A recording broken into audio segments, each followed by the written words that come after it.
안녕하세요. 63번째 강의 에레미야 두 번째 시간입니다.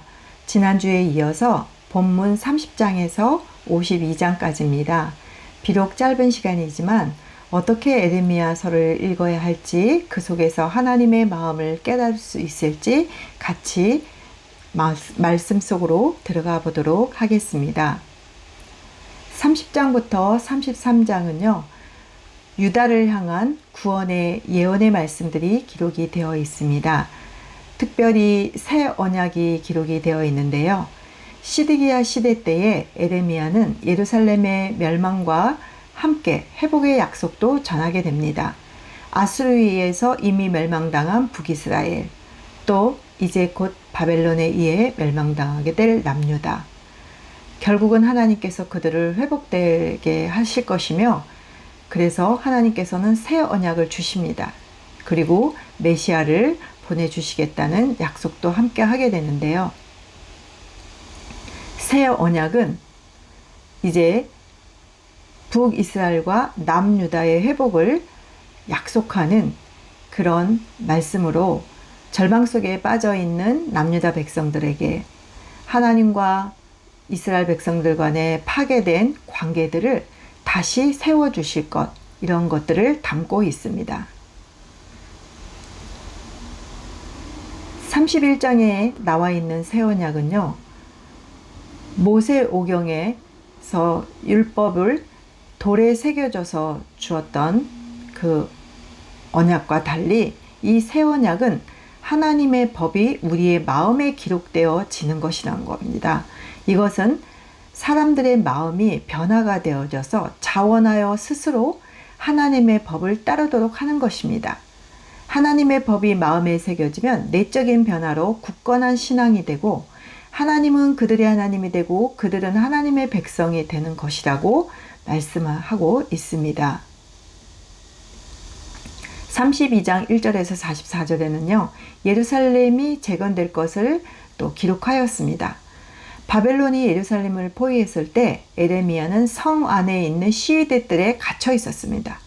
그때 에레미야는 자신의 고향 아나돗에 있는 밭을 사게 됩니다. 이것은 포로된 이스라엘 백성들이 돌아와서 집과 땅을 다시 사는 거래가 있을 것이라는 것을 예표하는 사건인데요. 즉, 이스라엘이 포로지에서 귀환하는 것을 예표하고 있습니다. 33장에는요, 회복되어지는 내용들을 기록하고 있습니다. 북이스라엘과 남유다 민족이 회복될 것인데, 그것을 알려주시기 위해서 의로운 가지, 즉 메시아를 보내주겠다라는 약속을 기록하고 있습니다. 34장부터 52장, 이제 마지막 단락인데요. 여기에는 에레미야의 여러 가지 순환 사건과 또한 구원에 대한 예언과 또 한편 심판의 선언들이 함께 기록이 되어 있고요.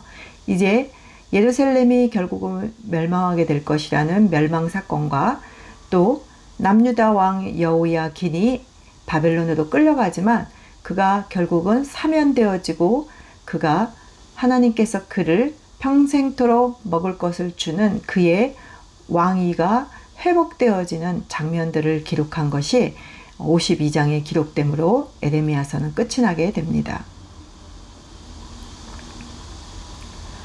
먼저 34장 1절부터 22절까지는 시드기야 왕과 이스라엘에 대한 심판의 예언이 기록되어 있습니다. 34장 1절부터 7절에는 예레미야는 시드기야 왕을 향하여서 바벨론에 항복하면 평안히 죽을 것이지만 그렇지 않으면 바벨론으로 끌려갈 것이라고 선포하고 있습니다. 또한 8절부터 22절까지는 시드기야와 지도층이 일시적으로 회개를 합니다. 그러나 그들은 곧 이어 하나님과의 계약을 파기합니다. 즉, 히브리 종들을 자유 선포한 이후에 다시 그들을 노비 삼음으로 인해서 여호와의 약속을 파기합니다. 그래서 여호와의 심판이 있을 것을 선언하게 되죠. 35장은 충성하는 삶의 모델인 레갑 족속을 구원하는 예언의 말씀이 기록이 되어 있습니다. 레갑 족속은요, 포도주를 마시지 않고 유목 생활을 했는데 그들은 맹세했습니다. 그래서 하나님의 말씀에 불순종하는 이스라엘과는 대조되는 하나님을 향한 그들의 충성스러운 모습들이 기록이 되어 있습니다. 그래서 이스라엘은 재앙을 당하지만 레갑 족속은 끊어지지 않을 것이다 라고 하나님께서 레갑 족속에 대한 구원의 말씀을 주십니다. 36장부터 38장에는 선지자 에레미야의 순환과 그가 선포한 그 말씀들로 말미암아 순환당하는 장면들이 기록이 되어 있는데요. 여호야김 왕은요, 에레미야가 바룩에게 명령하여서 바룩이 에레미야가 20년 동안 예언하였던 말씀들을 기록한 그 두루마리를 불태우게 됩니다. 그리고 여호야김은 바룩과 에레미야를 잡으려고 하지만 실패하게 됩니다. 하나님은 이런 여호야김에 대하여 심판이 있을 것이라고 선언을 하고 있습니다. 37장부터 38장에는요. 에레미야가 남유다의 마지막 왕인 시드기야 왕에 의해서 체포되어서 감옥에 갇히고 구덩이에 내던지게 됩니다. 그리고 또 시위대 뜰에 감금되어지기도 하죠. 에벤멜렉이 에레미야를 건져줄 것을 또 요구하는 장면들도 기록이 되어 있습니다. 39장에 예루살렘의 멸망과 에레미야 석방에 대한 내용들이 기록이 되어 있습니다. 시드기 왕 9년 10번째 달에 바벨론의 느부갓네살 왕에 의해서 예루살렘은 완전히 함락을 하게 됩니다. 우리가 열왕기 하에서도 공부하였지만 예루살렘이 유다가 멸망하기까지는 1차 침공, 2차 침공, 3차 침공에 의하여 멸망을 하게 되는데요. 드디어 3차 침공으로 시드기야 왕 때 멸망하게 됩니다. 그리고 이때 에레미야는 비로소 석방이 되어집니다. 40장부터 44장에 선지자 에레미야의 순환과 말씀의 순환이 계속 이어집니다. 바벨론의 느부사라단이 에레미야를 우대하고자 합니다.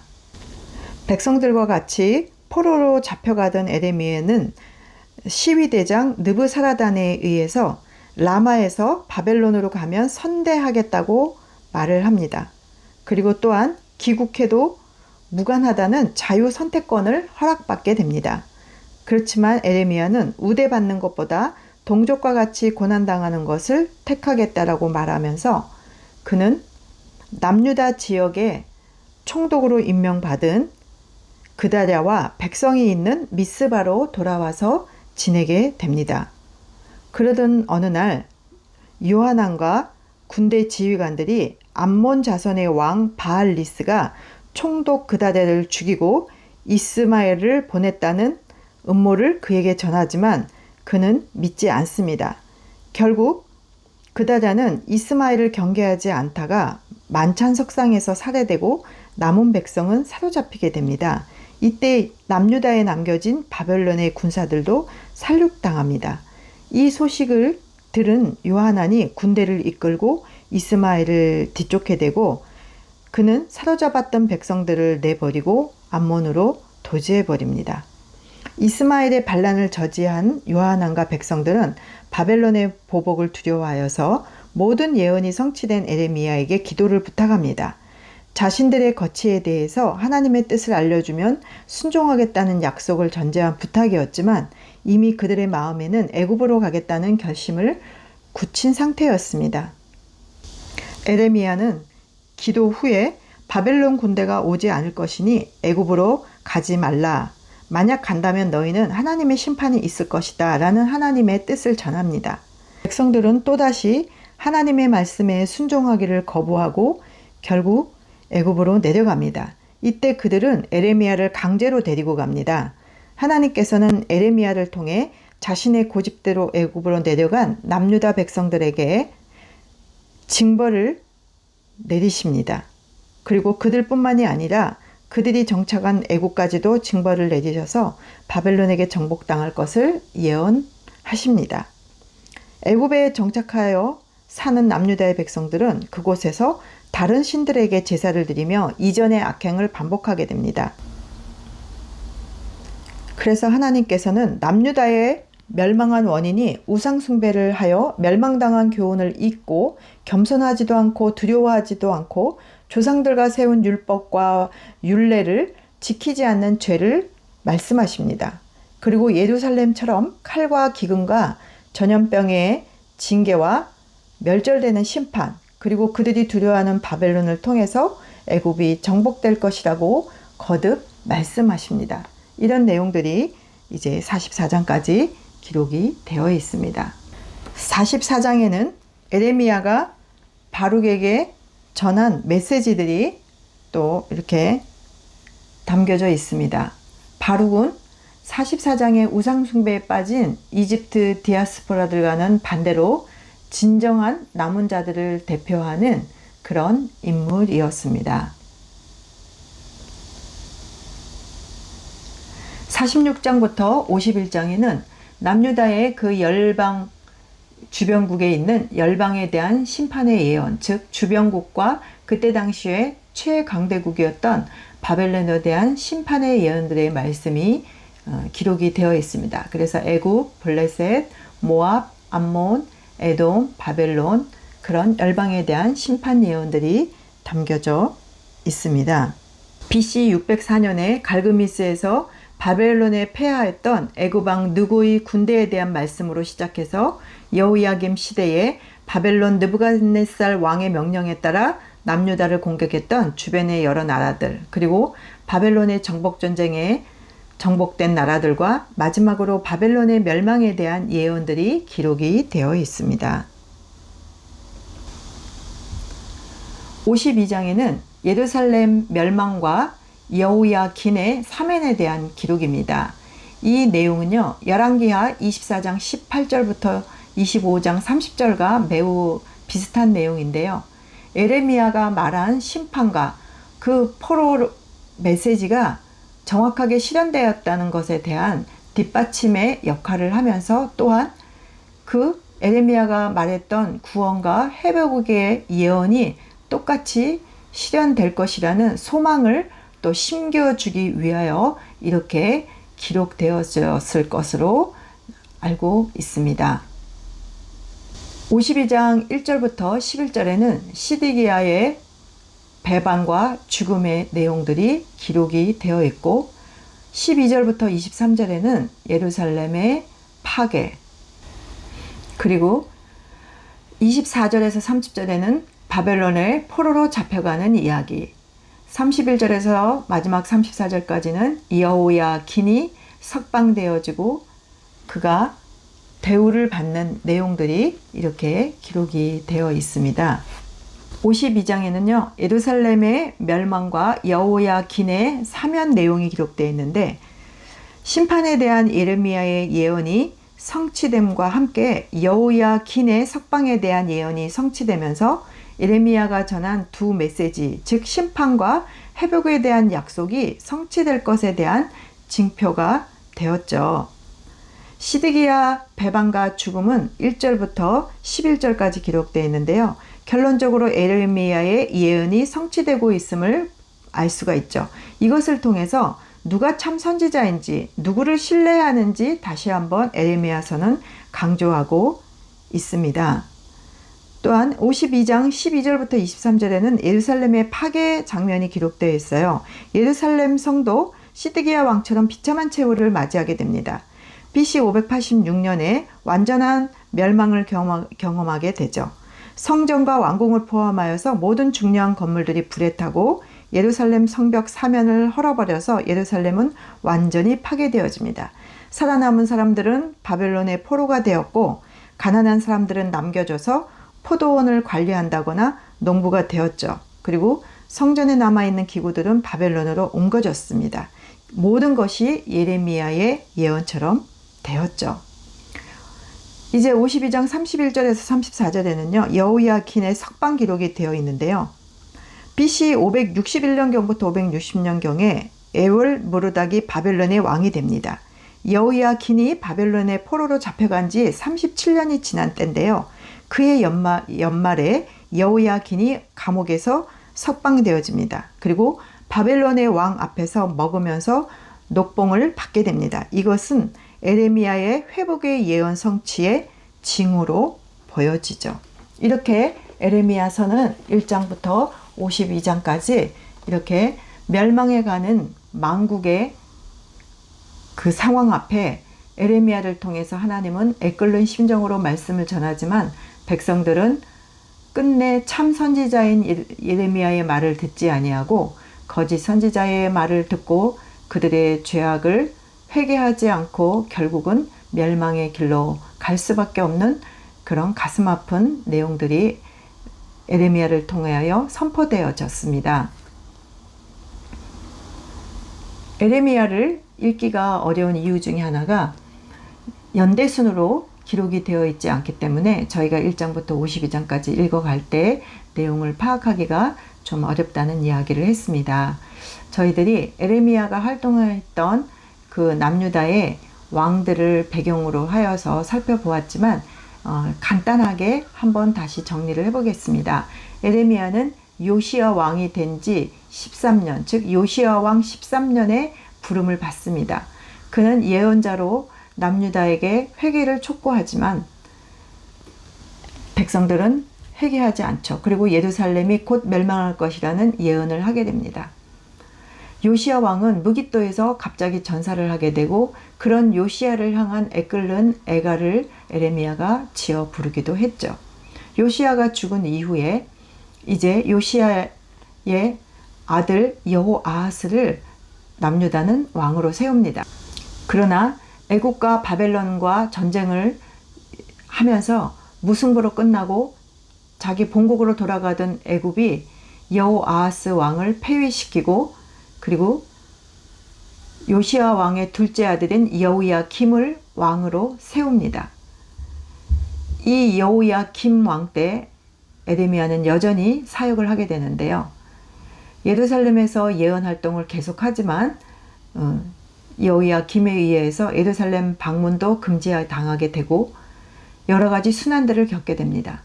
에레미야는 바룩에게 자신이 예언했던 20년간의 예언 말씀들을 기록하게 하죠. 근데 이런 말씀들도 이 말씀의 두루마리를 불태우는 등 이런 여호야김 때의 에레미야의 사역들이 쭉 기록이 되어 있습니다. 여호야김이 바벨론의 1차 침공으로 인하여 그도 죽게 되고 이제 그의 아들 여호야킨을 왕으로 삼게 됩니다. 여호야킨은 3개월 정도 다스리게 되는데 그는 바벨론의 2차 침공으로 인하여 바벨론 포로로 붙잡혀 가게 됩니다.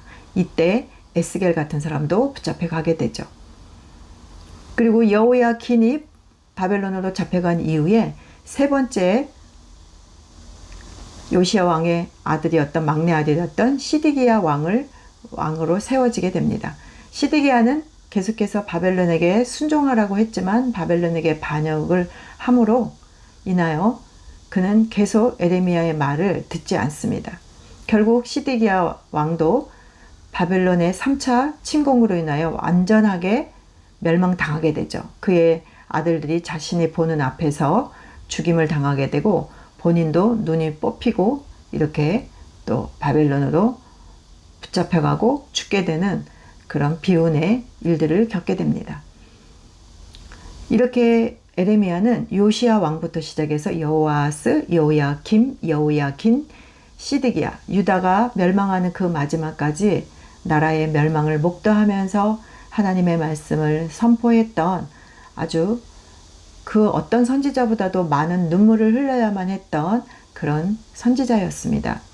에레미야는 이후에 요하난과 백성들에 의해서 애굽으로 끌려가게 됩니다. 그곳에서 에레미야는 일생을 마무리하게 된다고 하게 됩니다. 이렇게 저희들이 에레미야서를 좀 살펴보았습니다. 이스라엘이 범죄함으로 말미암아 예루살렘이 멸망을 하게 됐죠. 그런 상황 속에서 끊임없이 흘러내리는 에레미야의 눈물을 우리가 읽을 수 있었고요. 이 에레미야의 눈물은 훗날 회개하지 않는 예루살렘, 성전을 도둑소굴로 만드는 타락한 종교 지도자들을 향하여 흘리셨던 예수님의 눈물을 미리 예표하여 보여준다고도 볼 수 있겠습니다. 또한 예루살렘의 멸망을 받아들이지 않는 이스라엘 지도자들과 백성들로 인하여 에레미야의 순환은 증폭이 되어졌고요. 백성들과 지도자들에게 지속적으로 배척을 당하였죠. 나라가 멸망한다는 매국노라고 취급을 받으면서 수많은 순환들을 겪어야 했던 에레미야입니다. 오늘날에도 교회가 진리를 선포하지만 세상은 이 교회를 향하여 오히려 배척하고 교회를 비난하고 있죠. 이렇게 에레미야가 순환당한 것처럼 오늘날 우리 교회도 고난을 당하고 있는데요. 그럴수록 우리 교회는 진리를 사수하고 진리의 말씀을 선포하는 역할을 잘 감당해야 할 것입니다. 이제 하나님께서 예수님을 통하여 주신 새 언약은 예루살렘을 구원해 주실 것이라고 다시금 약속해 주신 새 언약은 예수님에 의하여 우리는 다시금 이렇게 또 받게 되었습니다. 하나님의 법이 우리의 마음속에 새겨지는 이 새 언약은 예수님에 의하여 완전히 성취되어집니다. 예수 그리스도를 믿기만 하면 하나님의 죄를 용서함 받을 수 있고 예수 그리스도의 그 진리의 영, 성령의 오심으로 인하여 우리는 언제 어느 곳에서 주님을 경배할 수 있고 주님과 예배드릴 수 있고 내 안에 내주하시는 주님을 경험할 수 있습니다. 우리의 마음 가운데 내주하시는 성령의 인도하심을 따라 날마다 성령의 인도하심으로 성령의 사람으로 살아가는 우리 모두가 되어지기를 축복합니다. 오늘도 저의 말씀을 경청해 주신 여러분들 감사드립니다.